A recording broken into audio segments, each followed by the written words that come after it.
I'm here at Tim's property. We're not too far from Flagstaff, not too far from the Grand Canyon. He lives off-grid here in the North Arizona high desert, and he's been nice enough to take me out here, and we've been hanging out here for a bit. He's got a really interesting story. This is Tim. Hey everybody, how's it going today? So Tim lives out here by himself on his property here. I have a cat. Oh, he's got a cat. I was wrong. And the reason I met Tim, I bumped into him in Flagstaff because I saw this sweet truck in the parking lot outside a grocery store.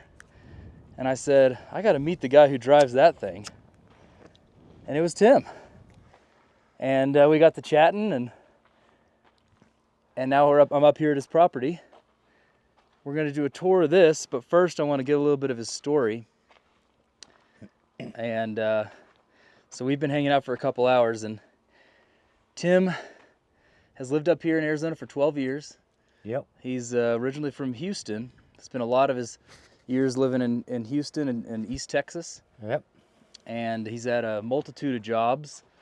Started out working in the courts in Texas. He had a 6-year stint trying to hack it as a pro golfer. Yep. And now he's retired, lives up here, and he's just informed me that he has had prostate cancer for 1.5 years. Shit happens. So this guy is one tough dude. I mean, if you can tell, living up here, it ain't easy sometimes. He's got, completely off grid. So he's going to tell me all about his power setup, what he uses for water, how he grows his weed. Yep. And yeah, this is Tim's property. So Tim, tell me a little bit about what it's like to be living up here, in the desert. You got some neighbors nearby. You're kind of in a community here. Tell me about that. It's a far and few between community. Everybody up here likes to be alone and kind of do their own thing, but we wave at each other and chat now and again. But everybody loves the solitude and the quiet and the beautiful skies, sunsets, sunrises. So gives you a chance for a lot of insight. 12 years, what is it like being out here for that long? Well, it's great if you have enough money, but if you don't, then you have to really concentrate on minimalism and making things work and doing things that you didn't think that you could do because you're almost forced to, but that's all right. I mean, I got food, I got water, I got shelter, I got heat, I got cool when I need it. The only really downside is these f***ing roads. It's just mud, mud, mud when it gets snowy and rainy. So, you have to respect nature up here because it really dictates how well you can go back and forth to your property. Yeah, Tim was telling me that the roads up here, right now when it's dry, it's fine to drive. We were able to cruise in with our trucks, but when there's the late summer monsoons, it can get really muddy.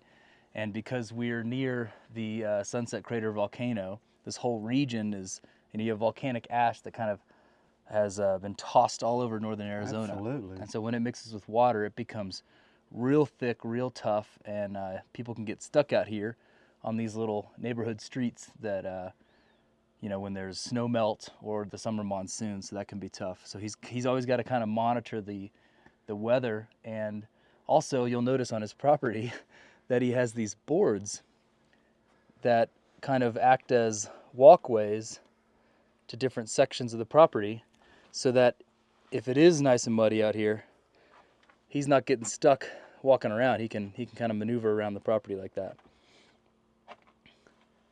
Yeah, cabin fever comes quick when it's really snowy. So, what do you mean by that? Tell me about that.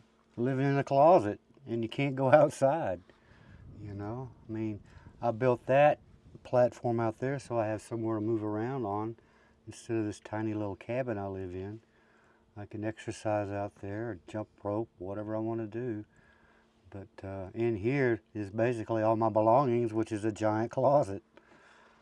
So this is where I sleep right now, but I'm building a bigger tent right over here.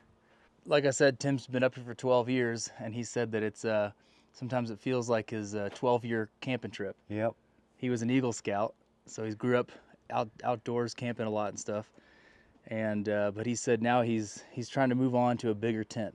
Yeah, I need more room. I Yeah. mean, yeah, there's sometimes you can't go outside for a week because it's too muddy or too cold and muddy. And, you know, you just got to do what you got to do. But since I don't have a job anymore, then, you know, I can roll with the weather. So just got to anticipate being ready for it and having enough supplies to ride through it.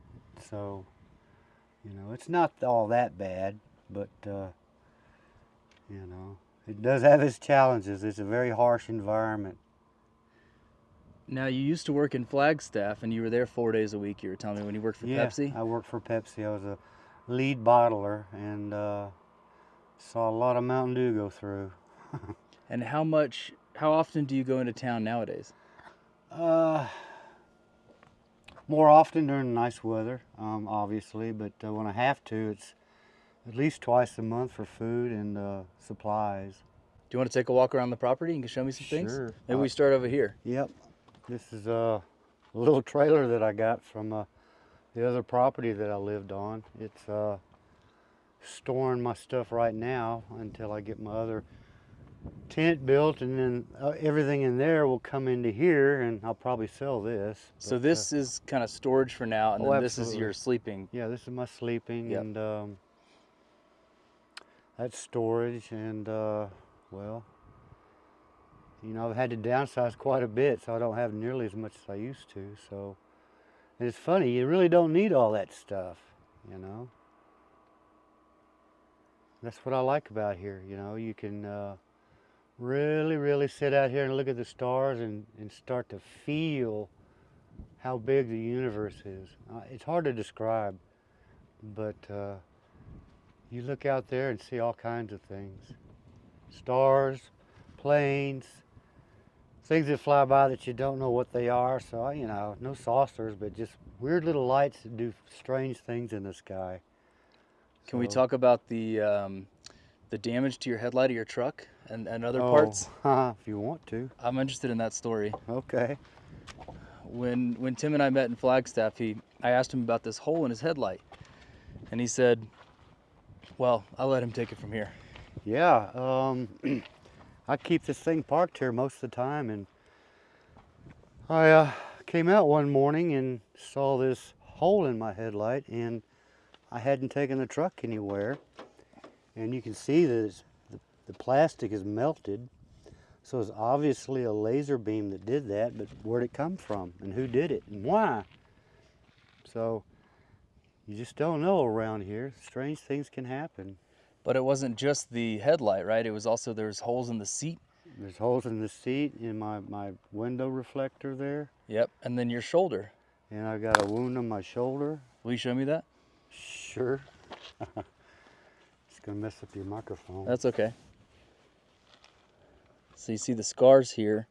He's got a small one and then a big one. And this was from that same beam that, you know, he was telling me, man, I don't know if it's if it was a drone laser, if it was aliens, or if it was a Military. sun ray, you know, sun ray or something. Yeah, military, something like that. And he was just standing out here and I just got blasted. So did it all happen really quickly? No, this is over a period of time. That's why I knew that something was up. So I've had other things that have been shot full of holes. I have a tent that I didn't have the fly on it, thank God, but it went through the roof and into the floor and burnt 2 clean little holes. And it's like, okay, why and where? Who did that? You know? So this has happened multiple times over the years. Multiple times, and Does it make a noise? Or is it just heat? It just appears. Yeah, light. It's very bright. No, I don't ever see that. Okay, It's just I notice it. gotcha. It wasn't there 20 minutes ago. Okay, you know, where and why? And usually it comes from the west and in the afternoons. So I don't know. I mean, all kinds of secrets out here in Arizona. Have you heard any similar stories from your neighbors? Some of them have told me about saucers they've seen up here. I haven't seen any of those, but yeah, one guy said he was over by the old airport the other day and saw this long, looked like PVC pipe with flashing lights on the end, hanging in a cloud, just hovering. And he looked down and looked back up and it was gone, just like that. He didn't see it disappear or fly off, it was just gone. So that was pretty unusual. You don't see a lot of craft up here. You just see a lot of little tiny lights flying around here in odd directions. You know, sometimes they'll be bright and sometimes they'll dim to nothing. And sometimes they'll look like they're flashing a light right at you. It's like, oh, what if they saw me? So, really strange. We're not alone, folks. Well, and you're also not alone with people out here, as this is a bit of No, a neighborhood. Earlier, you were telling me that some of your neighbors, you called them survivors. What do you mean by that? people that have, well, kind of like me, you know, you only have so much money and you got to make it last. And a lot of times people don't have access to the resources that they need. And really, you know, you got to learn how to stretch things out if you don't have the money. Fortunately, there's a food bank that comes out here every month that you can get, you know, some groceries at. I think they're the same thing. They have some clothing and things that people don't need anymore. It's like an afternoon Goodwill, so to speak. People bring stuff they don't need and people take what they do need. It's all free and everything, so that helps a lot of people. But you know, I know people out here have been cold during the winter, and people have been hot because there's no air conditioning, and it can get hot. So yeah, Well, and Tim is about a mile kind of off the main road here on these dirt roads, but there's yeah, other people he was telling me that live 3, way, 4, 5 miles off the way road. off. And if it's all muddy and the vehicles are stuck, Yeah, you know, and you're sometimes they got to park up by the highway and then walk back to their property, and I just can't imagine that. yeah. You know, thankfully the only place I ever got stuck was right here in my driveway. That's convenient. Yeah, you know, my little Toyota's tough, but my driveway took it down that day. It was so wet. So tell me about your truck here, man. How long have you had this? Gosh, I bought it when I first came out, 2013. So I've had it 11 years. And this is not a Tacoma, this is the Toyota truck. Yeah, it's a Hilux, 5-speed, 4x4. And I Gets got the it. job done for you out here, huh? Oh yeah, I mean it's the truck. It's never let me down. Never had a flat, knock on wood. So it's always got me where I needed to go. So it's slow as a turtle, but hey, it gets me there. Now tell me about the topper. You said you might be trying to pull it off so that you can finish I don't know. building your cabin. You might convince me to keep it on, but I do need the room to haul plywood and 2x4s if I'm going to build on my tent. Will you open the door for me? Sure. Plus, it needs to be rebuilt. I need to redo the inside and everything. And you know how that goes. You don't want to make a big mess while you're using it.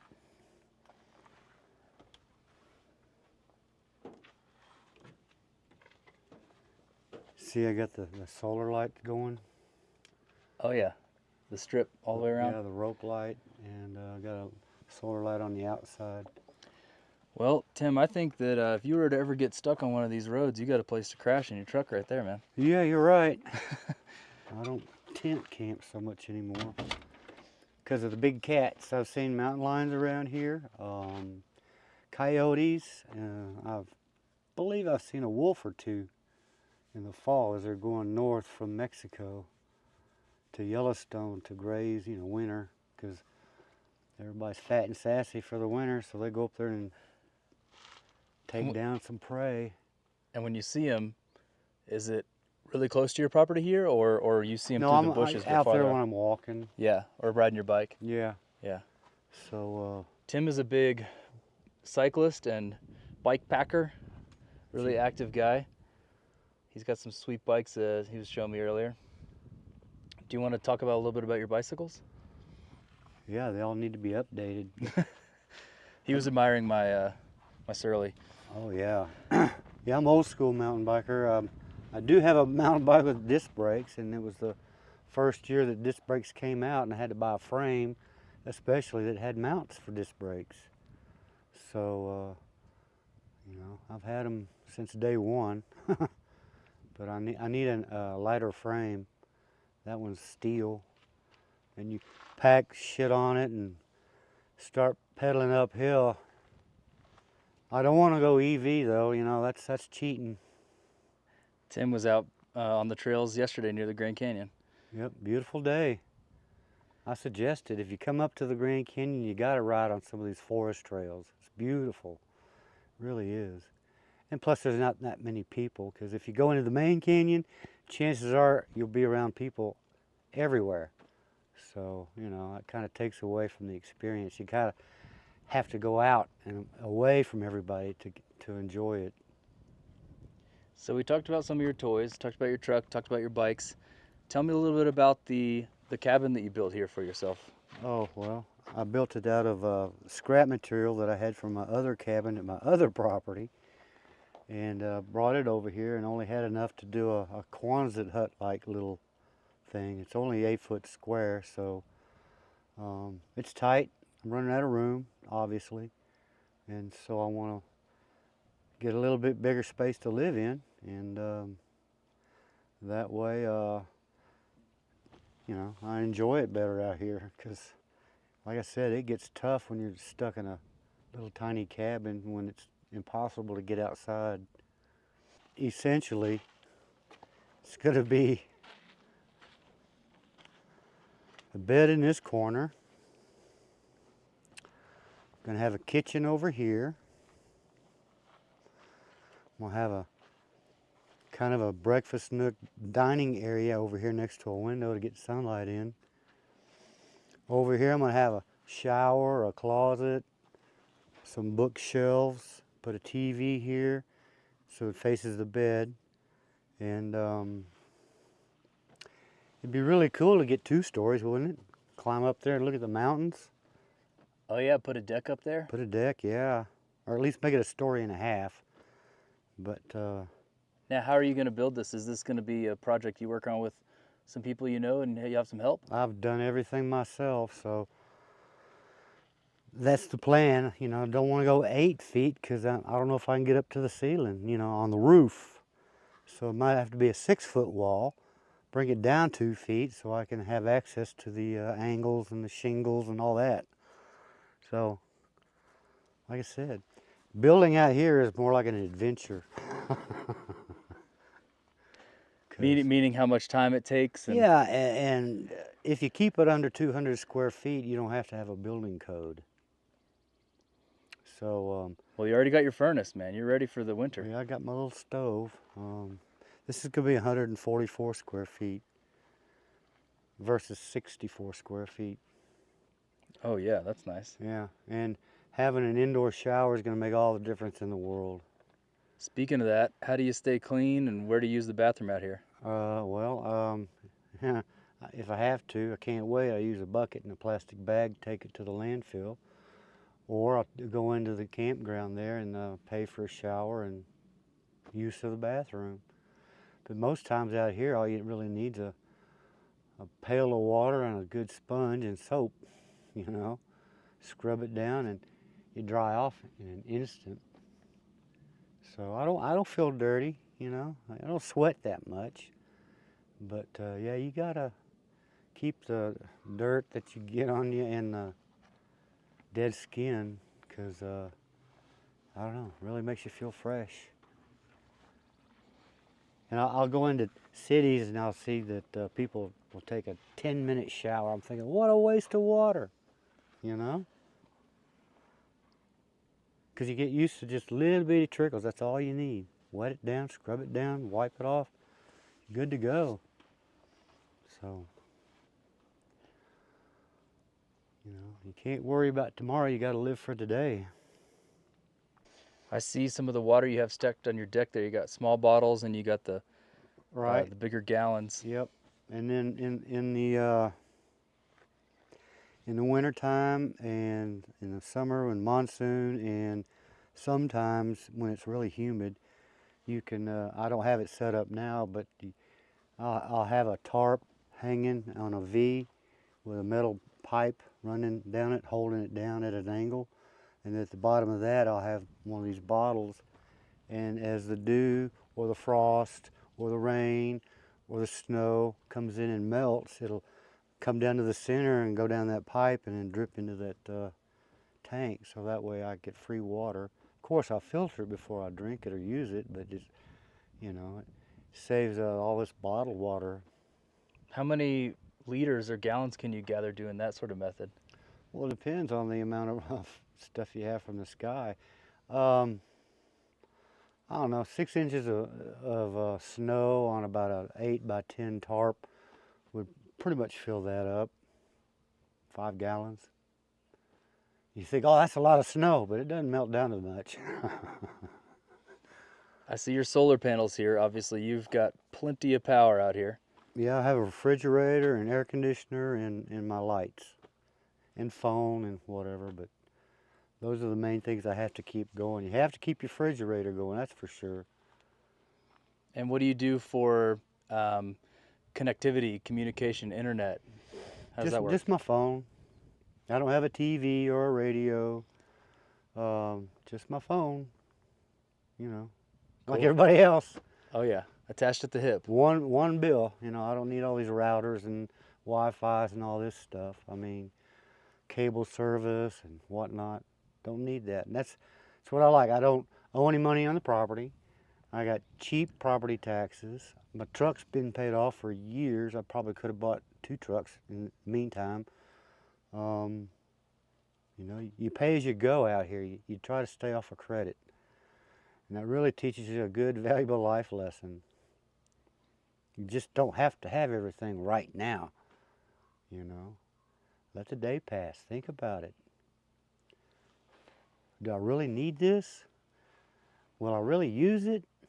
You know, do I have to have it? Some things, yeah, you do, but you know, most things you don't, you know. So that mindset's helped you out since you've been out here? Oh, well, yeah, I've been like that for a long time, but especially after you go through that youthful stage and, well, in my case, marriage and the golfer stage. the golfer stage, yep. I know all the golfer buddies I have, they got about 8 pairs of golf shoes in their trunk at all times.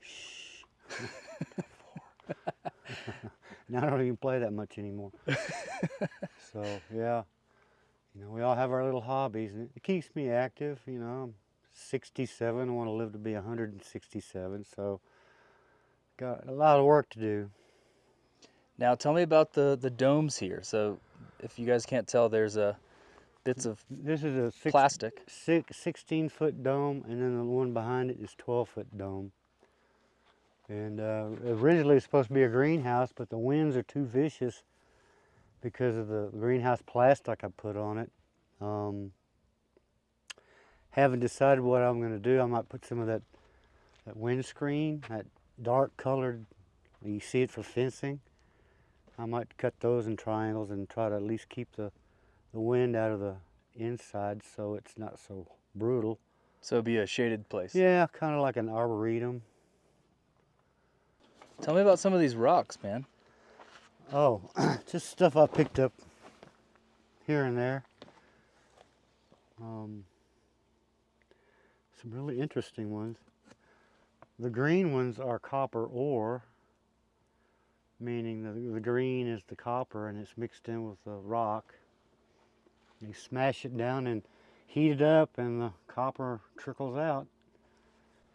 When I camped in the forest, I would take that and put it under my tarp and have a nice little fire going. Kept me warm. What's underneath the styrofoam? That's an igloo ice chest that's in the very middle of all that. And the ice machine on top, I will bring my groceries back when my refrigerator wasn't running. Bring groceries back, I'd make some ice, put it in the ice chest or buy some ice, either way. And all that styrofoam was extra insulation around the ice chest, so it would last at least 3 days. You know, I wouldn't have to replace the ice. Tell me about some of the temperatures that you've experienced up here. You said this thing's topped out on you. Oh, yeah, every year. Being at altitude, the solar radiation is greater because of the thinness of the atmosphere. The air doesn't block it. And it'll be 30, 35 degrees difference between the shade air temperature and what you feel out here in the sun. So while it's in the shade, it'll reflect the daily temperature, either the high, so to speak. If it says, what, today's 82, it's almost 82 now. But as soon as that sun comes around and hits it, it'll go zip, it'll go up here and hit 120. So the solar heat radiation that's hitting this thing is over 120 degrees heat. So, and yeah, it's hot. You can't stand out there too long. It actually burns your skin. So that's it. You know, 30 degree swing, even in the wintertime. If it's 12 degrees in the morning, it might get up to 40, you know. So, and if it's like right now, this morning it was 42 degrees. What is it now? 82 degrees. That's 40 degree swing. So you gotta, you know, if you get out early enough, you're in long johns, but by afternoon you're down to shorts and t-shirt. Oh, sometimes it's mid-morning. Yeah, yeah, especially in the summer. July is the hottest month out here. Do you want to tell me about your plants? Oh yeah, that's my cancer medicine. So yeah, you're allowed to grow 6 plants out here in Arizona, and I did 6 last year. I got 4 this year. It's for my cancer, which I think they ought to give you a card if you're diagnosed with cancer out here. They still charge you like $200 for a card, even though you got cancer. It's like, that doesn't seem fair. But anyway, I don't have a card because you can use it and grow it recreationally out here. But of course, it's primarily for my cancer, and it does help. You know. How have you noticed that it's helped you? You know, cancer sometimes is more mental than it is physical. What do you mean by that? Well, you know, you have it in your body, but then you wake up every single day. Every single day, I have cancer in my body. You know, you don't know what the future is going to bring. It really brings a lot of other things into perspective, if you will. I don't know. It's just it's a worry that can wear you down. You know, you can only do so much physically, but yeah, makes you appreciate every day. Let me tell you. It improves my mood when I wake up and I'm pissed off and angry and bitter and feeling sorry for myself because I got cancer. I'm living out here in the desert, but hey, that's not so bad after all. But still, it lifts my mood. I guess it's kind of an analgesic. I don't take ibuprofen or acetaminophen or any of that shit. So yeah, it has its place, and it's what the Egyptians used it. They found that shit in these burials. Some of nature's oldest medicine, huh? Absolutely. So, you know. Tell me about the medication you were prescribed and how that affected you. Oh, it's a puberty blocker. Apparently, cancer environment thrives, at least in men, on testosterone. I don't know about estrogen for women, but it somehow activates or enables the activation of DNA breakdown, which is essentially what cancer is. It's your DNA gets screwed up. So, if you remove that from the environment and you know, do other things like eat healthy and exercise and whatnot, it should minimize or actually reduce the inflammation and the DNA breakage that the cancer causes. So long term, you want to allow the body to recover from the and get rid of the broken DNA and replace it with healthy DNA if the environment that causes it is reduced to a minimum or eliminated. Because your body will repair itself. You just got to know how. And nature is the way. We are what we eat, so, you know. There's lots of foods out there you need to avoid. Look it up. You know, I'm basically down to just vegetables and a little bit of meat, and I don't know. That's about it. You want to starve the cancer is what you want to do. Besides some of the obvious challenges, right, like temperature, weather conditions, just your typical off-grid challenges, what are some things that maybe somebody might not think is difficult for you out here, or um, a challenge that is, unexpected, maybe something unique? Is there anything like that? Yeah, one of the first things that I had to learn was that you make sure all your clothes are secure in a tight drawer or Tupperware. You put extra socks in your shoes to keep the black widows and the camel spiders out and anything else that wants to crawl in there. Um, More than once I've started to put a shoe on and felt a tickle and shook it out and a black widow crawled out.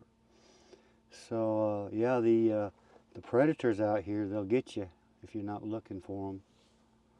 And other thing is that none of the plants out here are forgiving. Everything is built for defense. Either they have thorns or stickers, or they're very brittle, and they can easily tear your skin up. You don't walk around out here without some sort of ankle protection because the bushes will tear your legs up.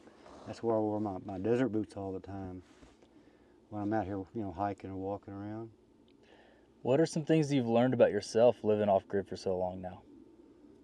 Well, it wasn't so bad while I had my dog. I had him for 15 years, and he died almost 3 years ago. I never felt alone. I mean, truly alone until I lost him. Because I didn't really have a lot of friends out here. I was too busy just trying to survive. So, we kept each other company, but when I lost him, it was like my whole world changed. I had never felt so lonely for a period of time, in my entire life. So, and it's still, a cat adopted me out of the wilderness, so I don't know where he is. He's probably out doing his thing. But So you just started hanging around and you started feeding him? yeah, there's a lot of feral cats out here. I wouldn't have expected that. Does he have a name? Elliot, he's cool. He's kind of indifferent. He's a cat. Tim and Elliot. Haven't seen a live mouse in here about it, since he showed up. Oh, I bet. So, and that or lizards. And last week he spent all afternoon chasing grasshoppers hopping around. That was funny to watch. So yeah, he came into my life at a good time. So, but just to enjoy all the nature out here. The skies are the magic because you have the most beautiful sunrises and sunsets and cloud formations, things like that, and color dispersals, rainbows, double rainbows. Yep, a lot of beauty up here. And up by the Grand Canyon, it's beautiful up there too. I mean, that is one big ass ditch. I'm telling you, but it's magnificent. You just have to stand there and try to feel the awesomeness of it. Because if you just go up there like in Family Vacation, did you ever see that movie? Let's go. You got to stand there and feel it. If you do any history study on it, they talk about the Egyptians and things like that that have been discovered there, and you swear you look out there and you see some. Is that an old pyramid? And you just wonder and look at everything around it. It seems like, well, that looks kind of organized. But that's the only thing you can really tell is some of these weird four-sided mounds or hills that you see way in the distance down in the canyon. they don't let you close to where all the action really is. But if you have a good telescope and you take it to one of the overlooks and set it up and look out there, you can see some shit. You'll see lots of little cave dwelling type, you'd have to be down there, but I'm talking about doorways, and you can see walkways along that have been carved out along the edge, and it has like a little overhang, but it was carved out, and then they'd started their doorway tunnels into wherever, things like that. So yeah, lots of curiosity up there at the Grand Canyon. I see your cross earring there. Yeah, Christian. Yep. I mean, the whole universe is yin and yang. Where there's good, there's evil. Just need to recognize the evil and head for the good. Because our time here is so brief. Spiritual, but not religious. Okay, a big difference. It's nice to have somebody up there helping you understand the gospel, but a lot of times they go a little overboard and put too much pressure on you for your time and your money. So as long as you know there's a creator, a one, you have to appreciate all this beauty, all these miracles that are around us. The earth is just so full of miracles at every level. And then you look out in space, oh, Mars, look at what the rover's showing us. Well, that doesn't look very hospitable. I think I'll stay here. So, plus we're only here so long, might as well enjoy it while you can. You just worry about your kids, your grandkids, and so on. What's the world going to be like when they get to be old? What is the elevation here? We're a little over 6,000 feet. The south rim is about 7,850, 7,900 feet. The north rim is another 300 feet on top of that. That's over 8,000 feet. And once you get above 8,000 feet, you'll start seeing aspens. They have a hard time growing below 8,000 feet. So, and the ponderosas, they like to grow at altitude also. So, when you go up to visit the North Rim, it's really beautiful. And hopefully there'll still be some bison running around. And elk, and deer, and mule-tailed deer.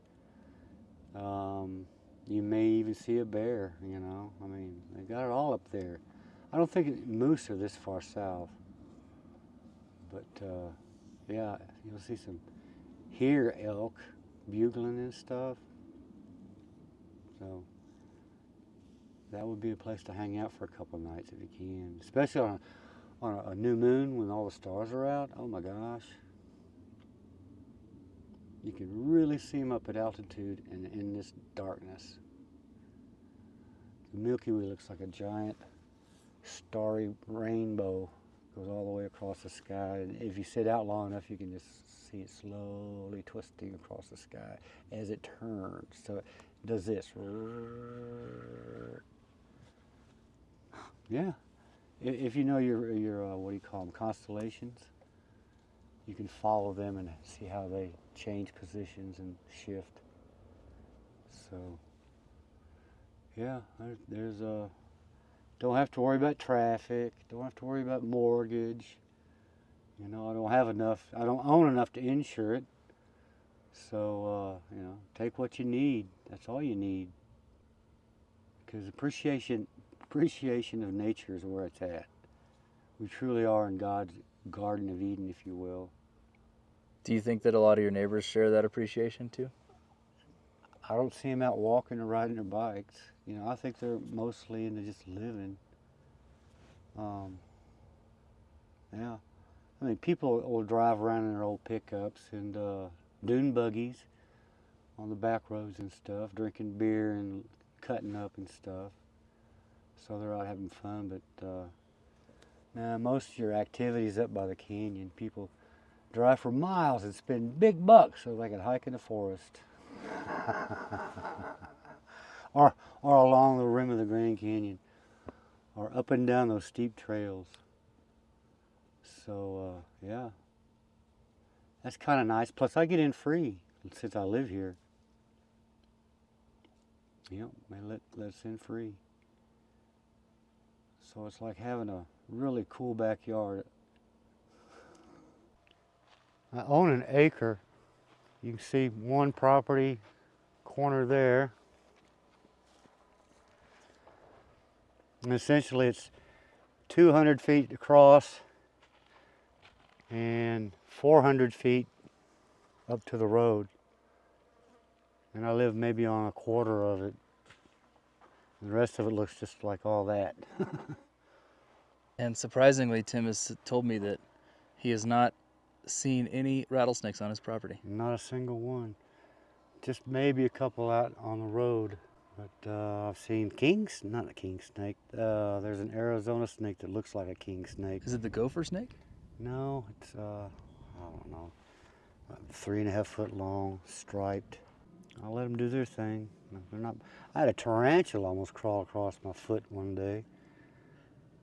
I just pulled my foot out of the way, kept trucking right across the board. I think him and the cat are going after those mice on your property. Oh, absolutely. Tim, thanks for having me out here, man. Oh, excellent. It was Yeah, really fun. Really nice to meet you, Yeah. Logan. Yeah. It really is. I think you got an interesting story, and I hope people, appreciate the things you have to say about living off grid out here. I think it's pretty cool, man. Well, yeah. If you like adventure, this is it. You know, a journey, you know where you're going. An adventure, you take it as it comes. So, this has been an adventure. Trying to make it into a journey, but you know, every day is different. So, appreciate you coming by and sharing my story. Hope everybody's doing well out there.